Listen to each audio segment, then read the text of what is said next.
Now at 5 and streaming on crossroadstoday.com, the Victoria City Council will be getting a report on Tejas Fest this week and deciding the future of the festival. Plus, a woman is taken to the hospital after being hit by a vehicle outside a Victoria business. And wildfires prompting evacuations in North and South Carolina. And there's danger of more fires popping up. We will have our own fire danger here in the Crossroads and throughout much of Texas as a very strong gusty wind is going to blow through the area. We have a red flag warning for tomorrow and we have an alert day for Tuesday. All counties, 40-mile-an-hour wind gusts are possible with very dry air. We'll tell you what all that means coming up in just a few minutes. Plus, Mardi Gras parades in Jefferson Parish are off this year. A look at what's behind the sudden change in plans. You're watching 25 News Now at 5. Good afternoon and thank you for being with us. I'm Shauna Curry. A major traffic shift is coming to US 59 and US 77 as part of the ongoing highway widening project. Tomorrow, northbound traffic shifts onto new lanes near FM 446, and on Wednesday, southbound traffic follows near Old Goliad Road. Both directions will be divided through the work zone with no left turns, but turnarounds are open at intersections. This $55.9 million project is expanding the highway to 4 lanes and is expected to wrap up in December. Expect delays, follow speed limits, and stay alert in the work zone. Victoria's City Council is taking a closer look at Tejas Fest after its first year in place of Boot Fest. Tomorrow night at the City Council meeting, they will review a report on the 2024 event and talk about possible changes for next year. Council will also consider a budget amendment to cover a deficit of over $142,000, more than Boot Fest's last 2 years combined. That festival faced criticism for not breaking even. This brings us to our viewer poll for today. Was Tejas Fest worth the cost? Yes, it was a great event. No, too much taxpayer money spent. Or maybe, but changes are needed. Or I didn't attend the event. We want to hear from you. Visit crossroadstoday.com/vote to take part. And so far, 68% of voters say that they did not attend Tejas Fest this year. When it was held in this past October. And then 16% following that say too much taxpayer money is spent on the event. But continue voting. We want to hear from you. We'll have the latest numbers on 25 News Now at 6. A woman is hurt in an auto pedestrian accident this morning. Around 11 o'clock this morning, the woman was hit by a vehicle outside the front doors of Walmart on Houston Highway. According to Victoria Police, she walked out of the store going toward the parking lot when she was hit. The driver of the truck claims he didn't see her. The woman was taken to the hospital to be treated for a broken leg. The accident is still under investigation. West Texas is seeing a record number of measles cases this year, stemming from an outbreak in Gaines County. 25 News Now reporter Trenton Whiting joins us now with an update on Victoria County's response to this spreading disease. Trenton? Yeah, thank you, Shauna. The 2025 measles outbreak has many Texas healthcare professionals concerned, but Victoria County seems to have a handle on the illness. Victoria County Health Department Director David Gonzalez says there are no suspected or confirmed measles cases in the county. Gonzalez says the county has a 98 to 99% vaccination rate in school-aged children. Gonzalez reminds everyone that measles is a contagious virus and recommends vaccinations for every child. The number one way to prevent this virus, with the first dose, you have about a 93% effectiveness with the first one, and then with the second vaccine, you have a 97% prevention rate with that. Gonzalez says there are 146 known measles cases in Texas, with all of them being confined to far West Texas. Gonzalez says that the reason for the outbreak in West Texas is due to the low vaccination rates there. Shauna, back to you. All right, thank you, Trenton. Well, hold on to your hats because the wind is going to be blowing here in the Crossroads. Let's go to Mac Perez for a first look at our forecast. And Mac, what are we talking about here as far as being windy? We're talking about 30 to 40-mile-an-hour winds hustling and bustling through the area. And then the other problem is that while we're rather humid right now, tomorrow morning we get this dry westerly front that blows through, and will drop the humidity down so low that we are all going to be in fire danger. So tomorrow, Tuesday, do be very cautious with anything like flame, especially those of you out in the country. Out further west of us, out toward Del Rio and Eagle Pass, they're looking at 40 and 50-mile-an-hour winds, so it's going to be a very interesting day. We'll have more details on your forecast coming up in a moment. Back to you. Tuesday's Mardi Gras parades in Jefferson Parish have been canceled due to weather. The forecast for Fat Tuesday anticipates gusty weather, high winds, and strong to severe storms. Parades that were scheduled to roll include the Krewe of Argus and Krewe of Elks Jeffersonians. Krewe of Argus released a statement saying they would be canceling the festivities out of an abundance of caution, also saying they may reschedule the parade to roll at a later date. At least 175 fires burning across South and North Carolina, forcing residents to evacuate in both states.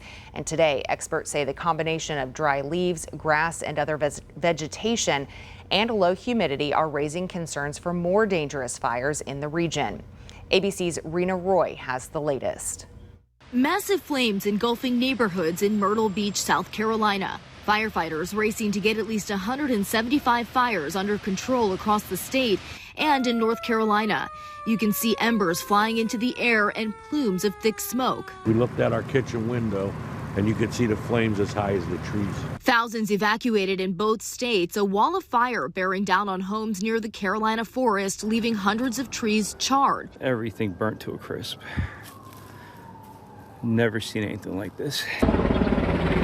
Helicopters dropping water from the air. ABC's Stephanie Ramos is on the ground. The largest brush fires erupted here in Carolina Forest. We're just west of Myrtle Beach. Fire crews are positioned here and across this area trying to put out any flare-ups. Those evacuation orders lifted late last night. The governor of South Carolina declaring a state of emergency to step up the response. The state National Guard deploying 2 Black Hawk helicopters to help fight the flames. Emergency personnel racing to extinguish the fires too. Officials in the fire zone warning dry conditions will continue today. The South Carolina Forestry Commission issuing a burn ban until further notice. And now there is a storm system forecasted to hit the East Coast on Wednesday, which will bring some much needed rain. But that same storm is also expected to bring damaging winds and possible tornadoes. Rena Roy, ABC News, New York. A fast-moving dust storm swept through southwestern New Mexico and northern Mexico this morning, turning daylight into darkness. Officials issued an emergency alert urging drivers to shelter in place as they worked to clear the roads. The storm, known as a haboob, brought near zero visibility and 45-mile-an-hour winds, forcing closures on 2 interstates and a U.S. highway. Experts say if you see a dust wall approaching, it's already too late. So if you get caught in one, you should pull over to the side of the road as far as possible and wait it out. Texas House and Senate lawmakers have laid out their property tax cut proposals. To see how they compare, you can read the full Texas Tribune article on our website, crossroadstoday.com. Remember to subscribe to our YouTube channel, Crossroads Today. Hit the like button and click the notification bell. Stay with us straight ahead on 25 News Now at 5. The SS United States arrives in Mobile Bay. Find out what the future plans are for this historic ocean liner. Plus, employees at another U.S. government department are now being asked to prove their worth each week.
Today is World Hearing Day, a reminder that noise-induced hearing damage is often permanent. Experts are warning about the dangers of prolonged exposure to loud game sounds, which can lead to long-term damage. Here's Mandy Gaither with more.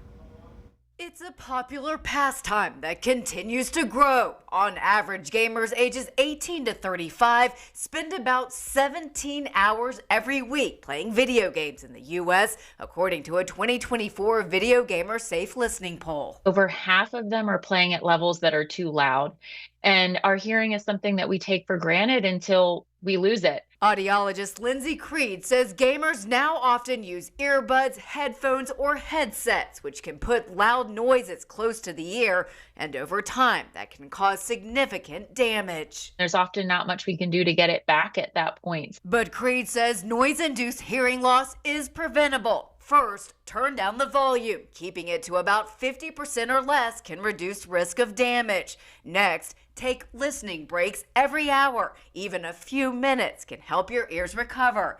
Finally, use headphones that offer protection, like ones that are noise canceling. This will help reduce the noise in the user's environment and really allow them to resist the urge to crank up the volume of the game to compensate for what's going on around them. Creed says children and young adults are most vulnerable to this type of hearing loss and may not be able to put into words that a sound is too loud. So she says it's important that parents stay aware and promote hearing care. They can still play their games and have fun, just in a safer way. For Health Minute, I'm Mandy Gaither.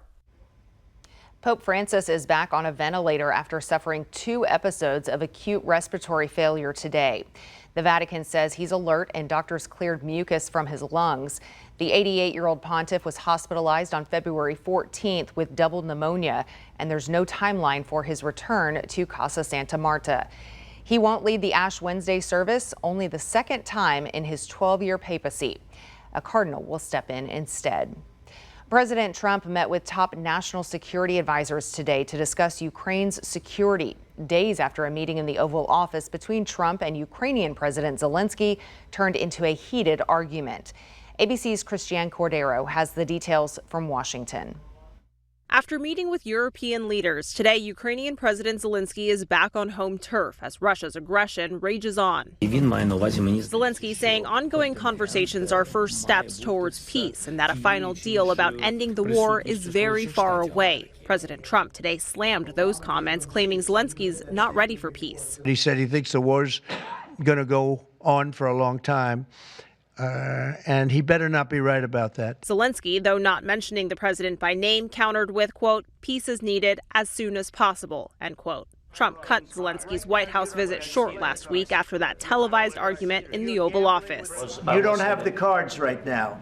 With us, you start having cards. Discussions between the two leaders have since stalled with a larger peace deal hanging in the balance. It's imperative for cooler heads to prevail here and get everybody back to the negotiating table. European leaders responded to the Oval Office argument with renewed support for Ukraine. British Prime Minister Starmer outlined a new plan to his parliament today that includes offering boots on the ground to curb future Russian aggression. We agreed to develop a coalition of the willing, ready to defend a deal in Ukraine and guarantee the peace. Trump has called on Europe to contribute a larger share of security guarantees for Ukraine. The British Prime Minister's announcement included a $2 billion investment on air defense missiles made in the UK. Christiane Cordero, ABC News, Washington. Employees at another branch of the U.S. government are being told to justify their jobs. People at the U.S. Department of Health and Human Services are now required to send emails listing 5 accomplishments they made the previous week. The deadline for a reply is Monday at 11:59 p.m. The message sent to the HHS employees appears to imply that these emails will need to be completed every week. A Texas Republican lawmaker faced a fiery crowd who chanted, "Vote you out." Republican Representative Keith Self attended a constituents' town hall meeting in Wiley this weekend. He fielded a number of questions about NATO funding and European allies. When asked about Elon Musk's authority to fire federal workers, Self said DOJ only gives recommendations to the president and agency leaders.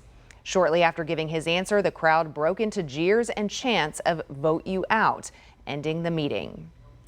The SS United States has arrived in Mobile Bay after a long journey from Philadelphia. Over the next 6 months, crews will clean it up and get it ready for its next chapter, becoming the world's largest artificial reef off the coast of Destin Fort Walton Beach. Okaloosa County spent over $10 million on the project and plans to build a land-based museum and immersive exhibit, hoping to turn the ship into a major tourist attraction. We're looking at a few little clouds out there, and with the passage of the frontal system tomorrow morning, we may have a drizzle or two, but let me tell you, that's going to be very dry and very windy for the next couple of days.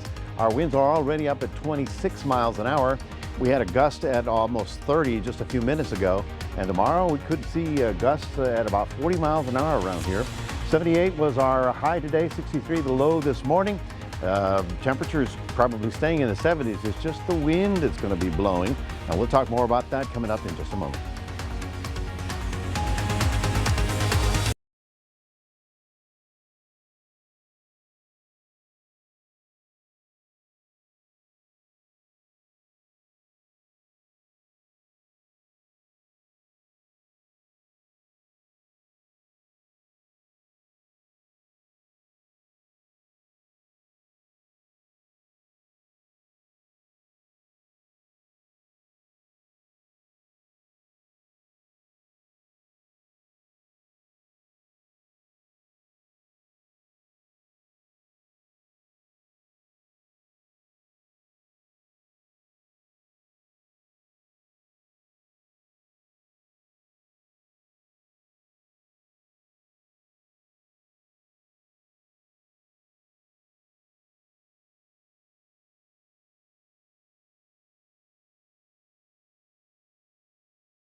Afternoon, everybody. Hope you enjoyed that terrific weekend. Now things are going to get really interesting over the next couple of days as some very strong winds start pushing across the state of Texas. What's happening? Well, first of all, today we started off with the sunny skies. Then the clouds sort of rolled in as that Gulf air starts sweeping in. The Gulf air is really going to be rolling toward us because the winds are all blowing from the ocean into a major area of low pressure up there in Colorado. You can see how we're looking at 28, 30 mile an hour winds. It'll be quite breezy. If you don't have to, leave the garden patio furniture out there, maybe bring it in, because it's if it's too light, this stuff's going to be blowing around tomorrow.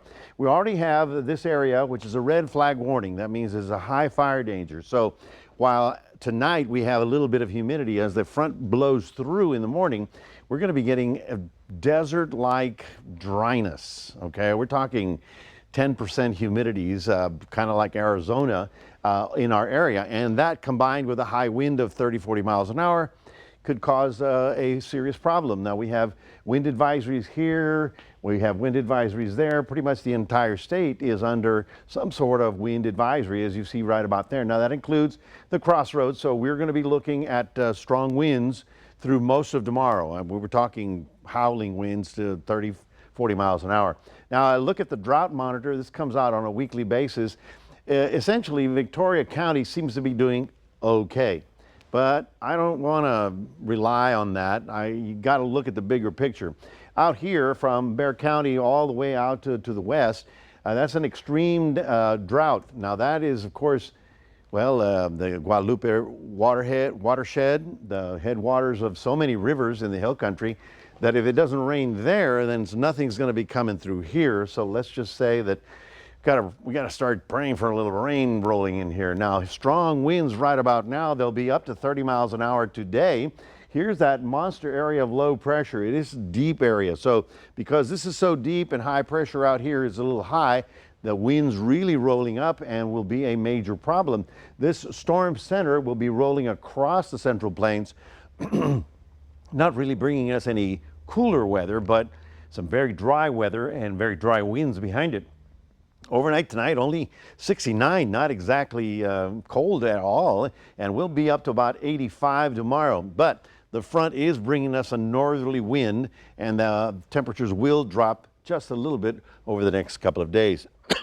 Here's what we're looking at. Big storm rolling out of the Rockies. Now they're talking blizzard conditions in the mountains of Colorado.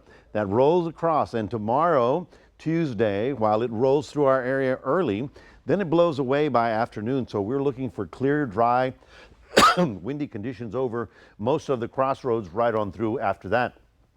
Another front on the other side of that, unfortunately, that front really has no chance for any kind of rain. So a few showers or sprinkles possible overnight. Other than that, by sunrise, it'll all blow away. And there you go, the winds, 26 miles an hour. Sustained, that'll put them up to about 30, 35 miles an hour. So very windy tomorrow afternoon. Just keep that in mind.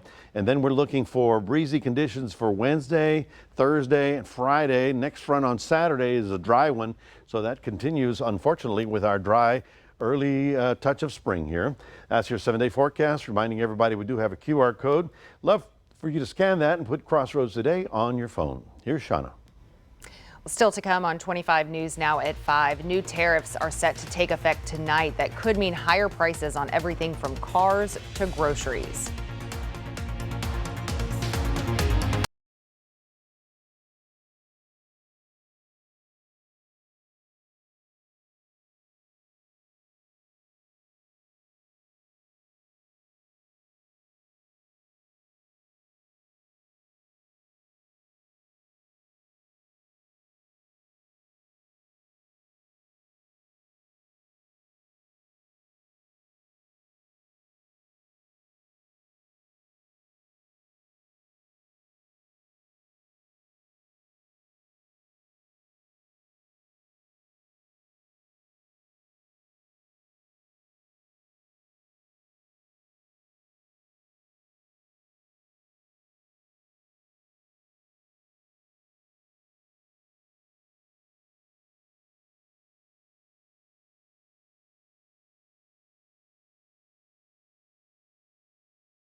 U.S. stocks plunged today with all three indexes closing in the red.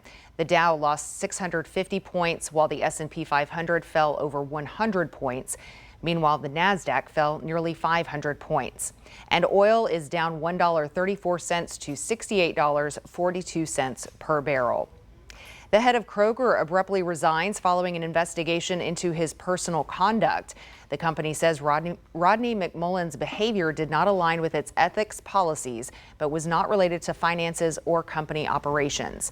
McMullen spent nearly 50 years at Kroger, working his way up from a part-time stock clerk to CEO. A longtime board member will step in as interim CEO while the company searches for a replacement. Housing markets in some parts of the U.S. are shifting in favor of home buyers. A Redfin report shows January had the highest supply of homes for sale in 6 years, meaning sellers are losing some of their leverage. In general, when inventory sits for more than 4 months, it signals a buyer's market. Right now, Southeast Florida offers the most buying power in the country. New tariffs are set to take effect at midnight tonight, potentially raising prices on goods like cars, groceries, and electronics. A 10% hike on Chinese imports is in the works following last month's increase, and tariffs will also apply to most Canadian and all Mexican imports worth over $800. U.S. companies will foot the bill, but how much of the cost will be passed on to consumers is unclear. While some worry about retaliatory measures from other countries, some analysts say these tariffs could ultimately benefit the U.S. by sparking negotiations. Treasury Secretary Scott Bessent assures Americans that inflation will not be a concern. Well, stay with us. Coming up next, a high school in Kentucky swapped books for tractors. Why students were revving up for a fun day on wheels. Coming up tonight, we're tracking this new major winter storm, whiteout conditions, dangerous driving, the Midwest, the Great Lakes, right to the East Coast. Also, the real tornado concern tonight. The fires raging in South Carolina, the car plowing into people at a carnival, and the scorpion bite at Logan Airport in Boston next.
Well, Graves County High School in Kentucky looked a little different the other day because it was Bring Your Tractor to School Day. Take a look at this.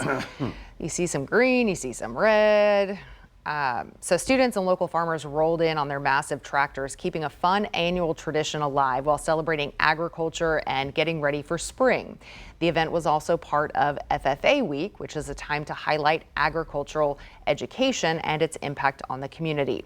And with the planting season around the corner, it's also a good reminder that people will be seeing a lot more tractors out on these rural roads here pretty soon. But really for the students, though, the day was more about, or it wasn't so much just about fun, really about the pride of being part of that agricultural community. Absolutely, and let me tell you, by next week, those tractors are going to be very busy. I mean, here, can't imagine anybody's thinking about any bit later. It's time to plant. I don't expect any more freezing weather. Cool fronts, yes, but here we are in March, and so it's time to get out there.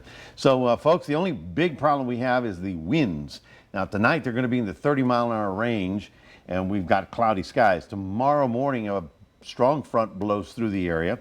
Strong northerly winds are going to be blowing and dropping the humidity very low. That's why we have an advisory, or the alert day, for a red flag advisory. Big fire danger out there, especially out in the rural areas. So do be cautious. Anything that looks like a flame, be very careful with that. Don't want to get any fires started because it'd be hard to contain with this kind of wind. All right.